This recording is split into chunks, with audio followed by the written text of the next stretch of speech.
Y lo peor de todo, ¿por qué la gente, que en su mayoría, eso pasa ahorita en México, apoya al actual presidente, no le exigen a su presidente justicia?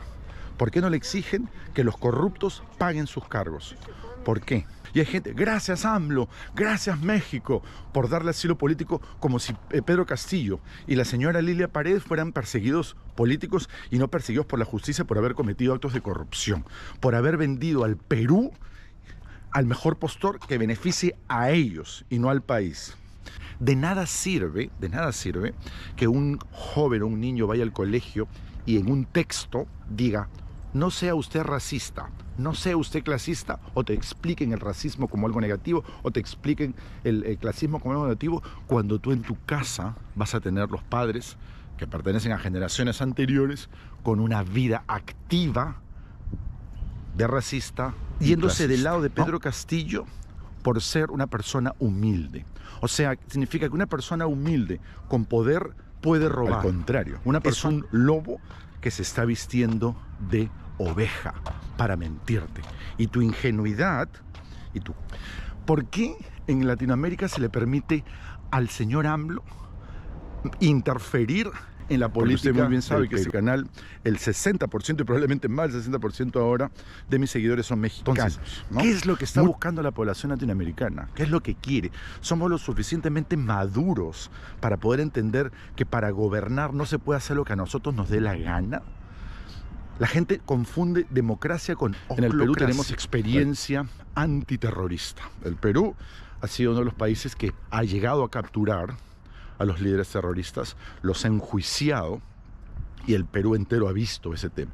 Se ha demostrado que esos luchadores sociales, que se hacen llamar luchadores sociales, en realidad eran viles delincuentes que lo único que buscaban era su propio beneficio y delinquir a costa del Estado. Hacer que el Estado crezca y para utilizarlo como un botín de batalla, para enriquecer sus vidas.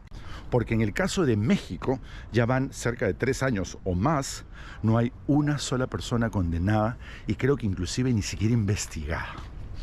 ¿Por qué somos los latinoamericanos tan tolerantes con la corrupción de nuestros gobernantes? Muy bien, señores y señoras, quiero comentarles un poquito lo que está ocurriendo en estos momentos en algunos países de Latinoamérica. Como ustedes bien saben, ayer el gobierno de México, a través de su embajada en el Perú, ha asilado políticamente a la esposa del presidente Pedro Castillo y a sus 2 hijos, pero no a Pedro Castillo, el presidente de la República, el expresidente, perdón, y a la mayor de sus hijas. Ambos no llegaron a la embajada. Bueno, inicialmente no llegó a la embajada del presidente de la República y fue detenido en el camino. Adicionalmente, un grupo de ciudadanos peruanos rodearon la embajada de México para impedir que el señor expresidente llegara a la embajada y podría asilarse políticamente en México. Tanto el señor Pedro Castillo como la señorita, la hija mayor de Pedro Castillo, Jennifer Paredes, que en realidad viene a ser su cuñada, pero al fallecer la suegra, o sea, la madre de Jennifer Paredes, el matrimonio Castillo-Paredes adoptan, entonces se vendría a ser como que es la cuñada y la hija. Ambos tienen acusaciones de corrupción y negociar ilícitamente con empresas falsas y de fachada para otorgar contratos con el Estado, que son principalmente la forma como roban, como delinquen, banda criminal, banda que hace delitos, una vez que muchos de los latinoamericanos tienen el poder. Este es un tema que se ha ido dando históricamente en Latinoamérica. Quien obtiene el poder a través del voto electoral, del voto de los ciudadanos, termina siempre en actos de corrupción, independientemente de que hayan hecho buenos o malos gobiernos. Eso es un tema que parece que no hay muchos visos de mejoría. Parece que la gente sigue tolerando ese tema y, como se decía en el Perú en la época de Fujimori, roba pero hace obras, ¿no? Parece que va a ser muy difícil poder solucionar eso y no vamos a tener en muchísimo tiempo más por cómo piensa la gente, pero sobre todo cómo apoya a los políticos en el poder en Latinoamérica por mucho tiempo más. Tendría que haber qué sé yo, no sé, un cambio de era, un cambio de entendimiento de las cosas, ¿no? En el Perú ocurrió esto muy fuerte, pero muy fuerte, en los años 90, en el periodo del presidente y actual sentenciado por corrupción y delitos de lesa humanidad, Alberto Fujimori. La gente en las calles se olvidó completamente de los actos de corrupción, se olvidó completamente de los actos delictivos, de las matanzas que hubieron en su gobierno, que no fueron, por supuesto, al nivel de otros países de Latinoamérica, pero sí fueron actos terribles contra la deshumanidad en el Perú. La gente defendió al presidente Fujimori. De hecho, fue tanta su defensa y tan loca es la manera de pensar de los latinoamericanos, en este caso los peruanos, que eligieron en unas elecciones posteriores a que el expresidente Fujimori ya estaba preso, a su hija. La escogí, fue en su momento la congresista más votada del Perú. En el Perú no hay diputados y senadores, sino solamente una sola cámara que se le llama congresistas. Fue la más votada. Cuando fue elegida, sus obras, sus leyes y sus funciones en el Congreso fueron mínimas. De hecho, ella pide un permiso para irse a estudiar a Estados Unidos mientras era congresista de la Nación. En ese momento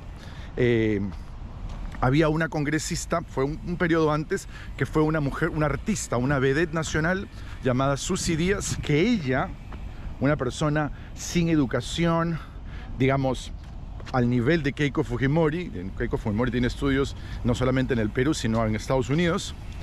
Hizo más obras para el país, dictó más leyes para el país desde el Congreso que la propia Keiko Fujimori, ¿no? Pero pese a eso, Keiko Fujimori postuló 3 veces, por suerte no ganó ninguna, 3 veces para ser presidenta del Perú.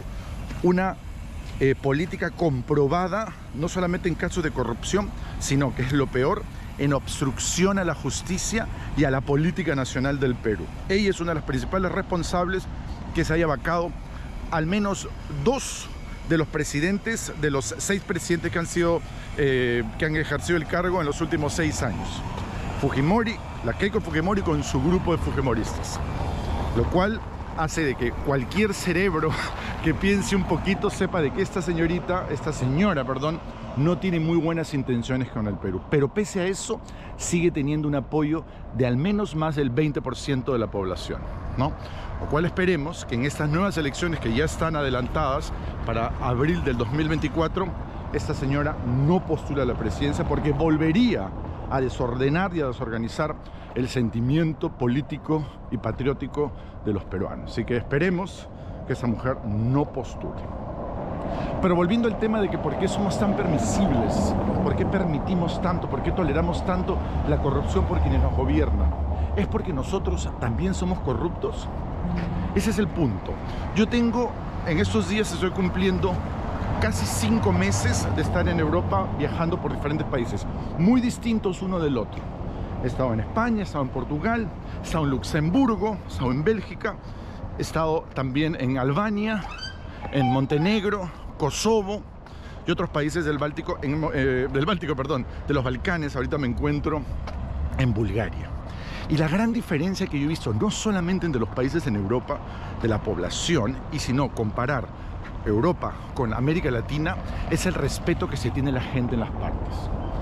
Desde cosas tan sencillas como no tirar papeles en la ciudad, en los centros históricos, como cómo abordar un bus, cómo tomar un metro, cómo se va respetando la gente las líneas, subir una escalera en el metro, la gente se pone a un costado y deja un paso para que la gente pueda pasar, quien está más apurado. Esos detalles menores nos hacen entender que en Europa, pese a que han tenido una historia muy sangrienta, muy violenta, lleno de guerras, lleno de odios, el pasar del tiempo y el entendimiento de las personas ha hecho que ahora estén bastante mejor que antes. ¿Llegará eso a Latinoamérica en algún momento? Tenemos que seguir tocando fondo, porque en Latinoamérica tocamos fondo de una manera impresionante, pero no cambia la cosa. En el Perú es uno de esos casos. En el Perú todavía no tocamos fondo, al menos en cómo respetar a una comunidad. ¿Cómo es posible que una persona, a un sentenciado por lesa humanidad como Fujimori, se le dé el honor de que su hija sea elegida y después su hijo menor también pasó exactamente lo mismo con la señora Fujimori. Cuando postula el hijo, también fue en su momento, le ganó a la hermana con el título del más votado a nivel nacional, lo cual es realmente vergonzoso. En estos días que ha sido otorgado el asilo político inicialmente a Pedro Castillo, porque eso es algo que no nos debemos olvidar. Inicialmente, el presidente de México, AMLO, le otorga el asilo político a Pedro Castillo, pero Pedro Castillo no llega a la embajada porque se lo impide la Policía Nacional del Perú, capturándolo y llevándolo a una prisión preventiva. Inicialmente le dieron 7 días y ahora ya le han dado 18 meses. Lo más probable es que este señor tenga una condena mínima solo por el caso de sedición y dar el golpe de Estado de entre 10 y 20 años. Adicionalmente, el señor tiene 7 acusaciones fiscales más y tiene cerca de 70 carpetas fiscales abiertas, que son diferentes acusaciones por cargos menores, ¿no? ¿Por qué en Latinoamérica se le permite al señor AMLO interferir en la política del Perú? ¿Cuál es el interés? Y yo no estoy hablando de por qué AMLO lo está haciendo, eso es otra cosa. AMLO puede tener sus propios motivos políticos, geopolíticos, comerciales, no sé, vaya usted a saber. Por último, de eso he hablado en otras transmisiones en vivo, no lo voy a decir, en ese momento no viene al caso. En ese momento lo que quiero desarrollar, que quiero explicarles, quiero comentarles mi punto de vista, es por qué la gente es tan tolerante en México en ese caso y también en el Perú, ¿eh? No solamente en el Perú, yo he estado viendo ahorita las redes sociales y hay gente, gracias AMLO, gracias México, por darle asilo político, como si Pedro Castillo y la señora Lilia Paredes fueran perseguidos políticos y no perseguidos por la justicia por haber cometido actos de corrupción, por haber vendido al Perú al mejor postor que beneficie a ellos y no al país. A mí eso lamentablemente es muy triste. ¿Por qué? Porque la gente no se está dejando llevar por los actos, sino por las ideas. Creen que como el señor AMLO y el señor Pedro Castillo, al igual que el señor Petro, por ejemplo, en Colombia, tienen un discurso populista, un discurso de reivindicación social, lo cual evidentemente no está mal. Es algo positivo para las poblaciones olvidadas de Latinoamérica, pero ese discurso mata el discurso anticorrupción. A mí me gustaría saber cuántos corruptos de la historia de Colombia de los últimos años que han llevado supuestamente a Colombia a la desgracia para poder elegir a una persona como Petro, que ha sido un guerrillero, van a ir presos. Vamos a ver. Recién acaba de asumir la presidencia del caballero. No sabemos si el señor va a hacer esta batalla contra la corrupción. Porque en el caso de México ya van cerca de 3 años o más, no hay una sola persona condenada y creo que inclusive ni siquiera investigada. Entonces parece que hay un matrimonio, por así decirlo, entre la población latinoamericana, en este caso en particular de izquierda, que quiere reivindicar a los pueblos olvidados, con mantener a los corruptos en el poder. Es algo realmente inentendible, algo que tiene mucho que ver, porque siempre ponen las personas... Yo no quiero que la gente se confunda con el tema con mi interpretación de los derechos humanos. Por supuesto que las personas tienen derechos y que se respete un juicio justo y equitativo para las partes. Pero ¿por qué siempre tienen que utilizar los derechos humanos para defender asesinos y corruptos? Ese es el punto de quiebre. Ese es uno de los motivos, uno de los muchos motivos por el cual a mí personalmente la izquierda siempre me parece que juega en contra de Latinoamérica. Nosotros hemos tenido en Latinoamérica entera muchos gobiernos de izquierda que se han hecho los locos, como quien dice, que no han atinado en ir en contra de la corrupción y han permitido que asesinos, como por ejemplo el Che Guevara, sea ídolo total dentro de la izquierda, ¿no? Eso es realmente vergonzoso, eso realmente pone en evidencia que no solamente somos una sociedad demasiado dividida, sino que se fomenta la corrupción desde nosotros mismos. En Chile pasó un tema muy parecido con Pinochet, que es obviamente del otro lado, ¿no? Petro es una persona de izquierda, AMLO es una persona de izquierda. En Chile hubo un dictador, que fue un dictador y asesino, el señor Augusto Pinochet. Yo justo estos días estaba pensando esto. Si este señor hubiera sido preso, hubiera sido juzgado por sus crímenes, por su corrupción, porque no solamente fue un criminal, sino que también fue corrupto, él y su familia. Y por supuesto todas las personas que estaban metidas en esa junta militar y en esa dictadura y todo el asunto, ¿no? Eso fue un crimen generalizado, por supuesto. Siempre este tipo de crímenes, este tipo de ataques a la población, siempre esconden robos y corrupción. Si este señor en Chile hubiera sido juzgado públicamente, sentenciado a 20, 30, 40 años, lo que las leyes en Chile dicten, yo estoy seguro que el estallido social que hubo hace unos años no hubiera sido tan intenso. ¿Y por qué lo digo? En parte por lo que está ocurriendo ahorita en el Perú. En el Perú empezó como un estallido social, lo que está ocurriendo estos días, justo después que el presidente Pedro Castillo, curiosamente, él da un golpe de Estado. Pero bueno, parece que la gente a veces no entiende muy bien que el que hizo el golpe de Estado fue él y no el Congreso. O prefieren no creer eso. En el Perú empezó exactamente igual como en Chile, atacando a lugares estratégicos. En Chile se quemaron metros, tengo entendido que al final se llegaron a quemar 22 estaciones de metro. Hubieron saqueos en tiendas privadas que no tienen nada que ver con el Estado.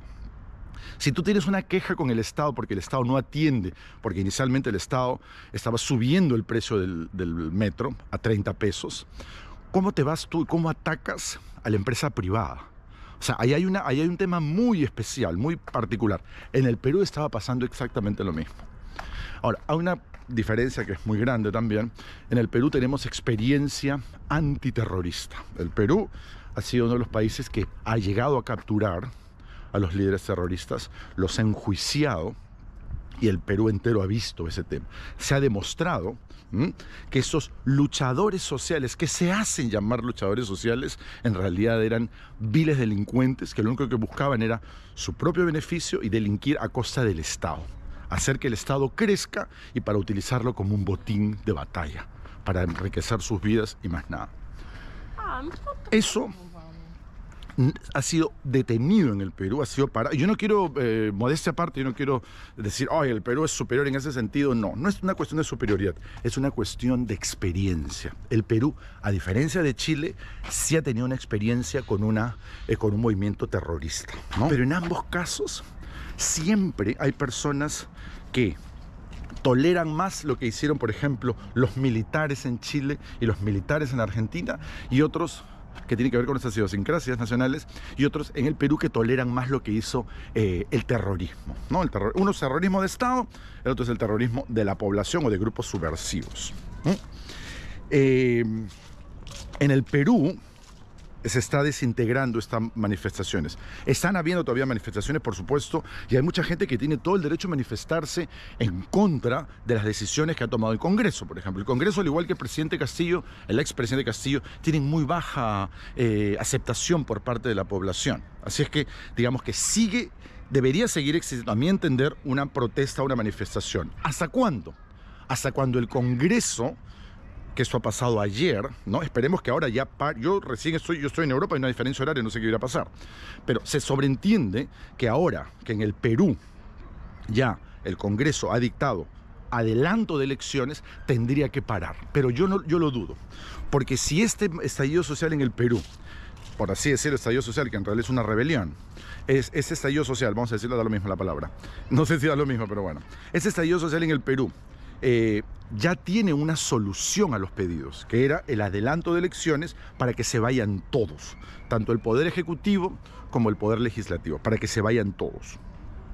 Siguen las marchas, va a ser exactamente igual que en Chile, cuando en Chile autorizaron que haya una nueva constitución, que era el principal pedido de esta manifestación. Entonces, ahí nos daríamos a entender que en realidad, al igual que en Chile, quienes están protestando en el Perú no es la población, no es el ciudadano preocupado por su país, sino grupos subversivos contra el gobierno que quieren causar el caos para ellos poder ganar un rédito político. Pero también, que eso es algo particular en el Perú, yo no sé si en Chile estará ocurriendo, es incendiar el Poder Judicial, incendiar los jueces de paz de las diferentes provincias, incendiar los restos de las acusaciones que tienen, no solamente los narcotraficantes en el Perú, sino también la minería ilegal. Las investigaciones están dando eso, espero que sigan y se pongan cada vez más insistentes y más específicas y realmente saquen a flote quiénes son los que están real. Ya hay varios nombres y apellidos y muchas personas que están involucradas con movimientos subversivos más políticos que militares o que paramilitares, como son el Movadef y el CONARE, ¿no? Que son organizaciones políticas, es como se le dice el brazo político de los antiguos movimientos terroristas en el Perú. Ahí ya va a haber una diferencia, pero esa diferencia, como dije hace un rato, está basada en la experiencia que tiene el Perú con grupos subversivos que lamentablemente en Chile, por suerte de ellos también hasta este punto, no la tienen. Y es por eso que cometieron ese error. ¿Qué es lo que está buscando la población latinoamericana? ¿Qué es lo que quiere? Somos lo suficientemente maduros para poder entender que para gobernar no se puede hacer lo que a nosotros nos dé la gana. La gente confunde democracia con oclocracia. La democracia, como sabemos, es cuando el pueblo elige lo mejor para ellos, no solamente para el individuo, sino para la población. Y la oclocracia es cuando manda la turba, cuando manda la masa. Esa es una gran diferencia y se puede ver evidentemente solamente en Latinoamérica muy, muy fuerte. Ahora yo quería hablar de otro tema, porque usted muy bien sabe que este canal, el 60% y probablemente más del 60% ahora de mis seguidores son mexicanos, ¿no? Muchos de ellos muy esperanzados en que el actual presidente de la República, el señor Andrés Manuel López Obrador, acabe con los antiguos políticos corruptos que llevaron a México a ser uno de los países más corruptos del planeta. Según lo que muchos seguidores me dicen. Yo no creo que haya sido así. Yo creo que México ha crecido bastante de forma latinoamericana, o sea, de forma más lenta. Pero bueno, mucha gente dice que antes era un caos, que antes era terrible, que los políticos robaban, que había delincuencia por parte de ellos, que robaban, que eran puras coimas y mordidas y terrible. Yo no entiendo entonces si este señor actual presidente de México está con la intención de transformar México por una cuarta transformación, que es un tema histórico de ellos, que le llama la 4T. Hasta ahora no hay ninguno de estos supuestos desgraciados, y que yo no lo dudo que lo sea, ¿no? Nomás porque sean corruptos. Si son políticos van a ser corruptos, porque los políticos son corruptos, pero aquí y en la quebrada del Ají, o sea, en todas partes. ¿Por qué no hay ningún juicio? ¿Por qué no se ha hecho una comisión de la verdad y de la justicia y de la reconciliación nacional si ha sido tan grave estos problemas? Y lo peor de todo, ¿por qué la gente que en su mayoría, eso pasa ahorita en México, apoya al actual presidente, no le exigen a su presidente justicia? ¿Por qué no le exigen que los corruptos paguen sus cargos? ¿Por qué? Eso me encantaría saber. ¿Por qué la gente es laxa y se va por el tema de las obras, que yo estoy totalmente convencido que es necesario? Se va por el tema de que él está haciendo un discurso de unión a las personas. Él está hablando del racismo, él está hablando del clasismo y una serie de males que nos atacan y nos acechan históricamente en Latinoamérica y no desde la llegada de los españoles, ¿eh? Eso viene de antes, por si acaso. Por si acaso, porque no sé si ustedes saben, pero antiguamente en América, antes de la llegada de los españoles, los pueblos eran extremadamente elitistas y tenían esclavos y había una serie de datos históricos que realmente harían temblar a cualquier atacante de la historia contemporánea de Latinoamérica, ¿no? Pero bueno, no me quiero ir mucho en profundidad con ese tema porque es bien difícil cambiar el chip para muchas personas, ¿no? Muchas personas creen que el tema de la conquista de América fue buenos contra malos, ¿no? Cuando en realidad eso no existe en la historia. La historia, porque el ser humano es bastante más complejo que ángel y demonio, es una simplificación que ha tenido la Iglesia para poder meter una ideología simple, en el sentido de que nosotros los latinoamericanos somos muy permisibles a creer historias fantásticas. Nos gusta la fantasía, nos gusta el hecho de que nos crean una historia maravillosa y linda y ahí nos quedamos en eso. No somos capaces de investigar y averiguar cuál es el verdadero resultado, cuál es la intensidad, la interioridad, de los problemas. Somos como que lo vemos desde afuera. ¿Por qué digo esto? Porque un gran porcentaje de mensajes que yo he recibido escritos en las redes sociales, YouTube, Instagram no tanto, pero YouTube y Facebook, es yéndose del lado de Pedro Castillo por ser una persona humilde. O sea, significa que una persona humilde con poder puede robar, Una persona humilde, por ser humilde, sube al poder y puede delinquir y nada le debe pasar porque es humilde. Entonces no se ponen a pensar que el día de mañana el político, que es un mentiroso en esencia, porque si no, no sería elegido, si dice la verdad, nadie votaría por él, tiene que mentir, eso es parte de la política, tiene que mentir, tiene que tratar de llegar a un acuerdo, no con lo que él piensa, sino con lo que usted va a querer escuchar, pues no votaría por él. Tiene necesariamente que mostrarse de una manera que no es, como yo soy humilde, yo tengo la misma pigmentación de la piel que tú, yo soy del mismo pueblo recóndito, olvidado históricamente en el Perú, en el país que fuera. Entonces, la gente vota por esto.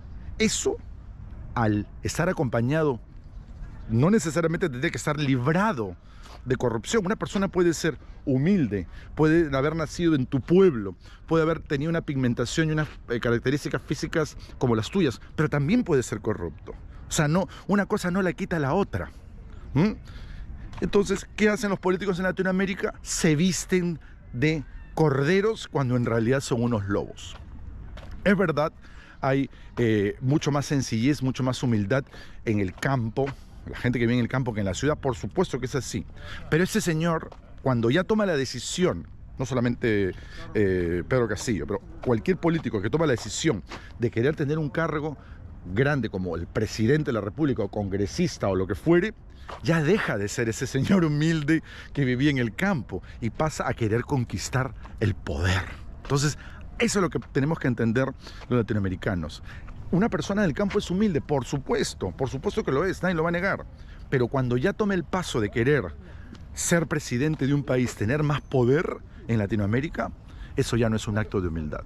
Eso ya no es un acto de desprendimiento y eso no es un acto de querer ayudar y beneficiar a una población. No, al contrario, es un lobo que se está vistiendo de oveja para mentirte. Y tu ingenuidad y tu credibilidad con los políticos o tu desesperación de creer en algo, porque no crees en nadie, te hace equivocarte. Y eso fue lo que le pasó directamente a los peruanos con el tema de Pedro Castillo. ¿Será lo mismo lo que les ha pasado a los colombianos con Petro? ¿Será lo mismo lo que les ha pasado a los chilenos con Boric? ¿Será lo mismo que les ha pasado esto a los mexicanos con AMLO? Cosas para preguntarse, cosas para cuestionarse, cosas para querer intentar madurar en nuestras vidas.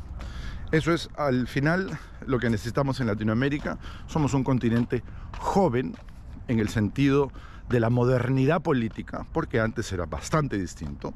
Hace 500 años Latinoamérica tenía otra realidad totalmente distinta, un shock cultural enorme que lamentablemente todavía no llega a cuajar, ¿no?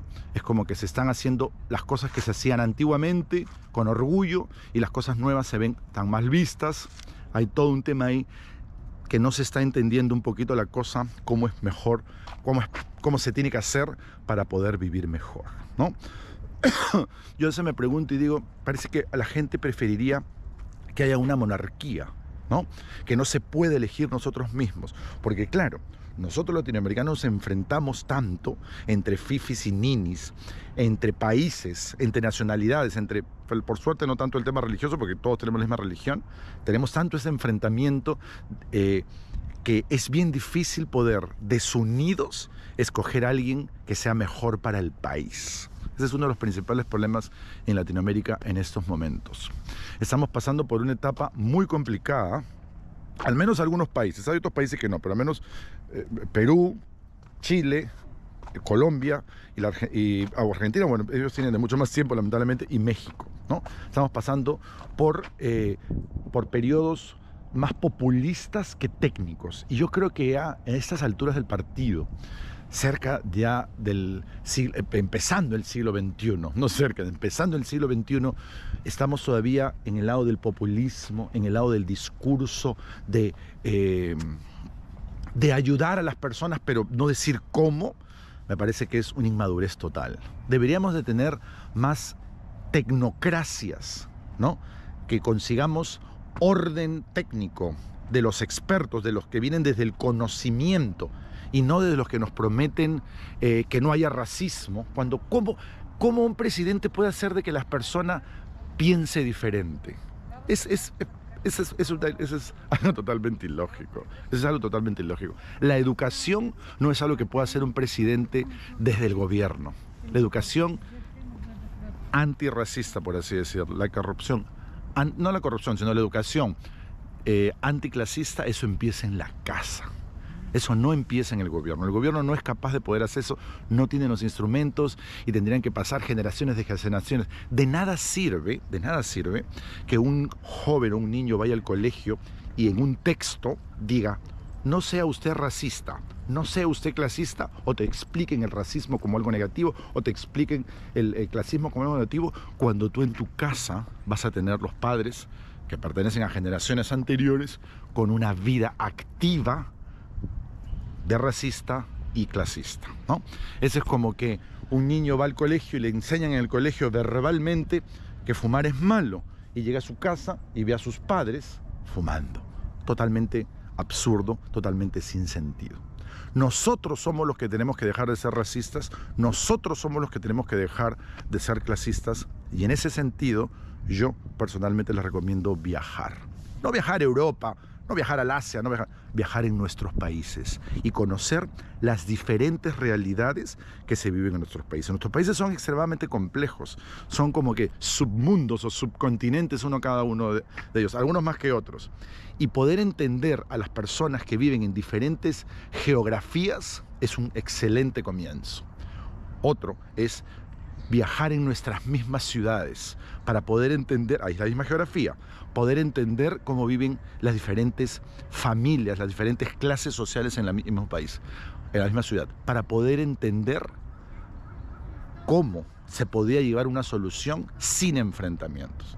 Estos políticos, Pedro Castillo, AMLO y en menor medida Boric, no están ayudando a que nos unamos. Ellos nos están dividiendo más, por el tema de las clases sociales, por el tema de los orígenes étnicos, nos están dividiendo. ¿Por qué? Porque ellos al dividirnos pueden pescar. Yo no creo que estos presidentes le paguen a las personas por escribir en las páginas, en las diferentes redes sociales. Algunos sí, pero eso debe ser un porcentaje menor, 5, 10%. Son los que empiezan el asunto.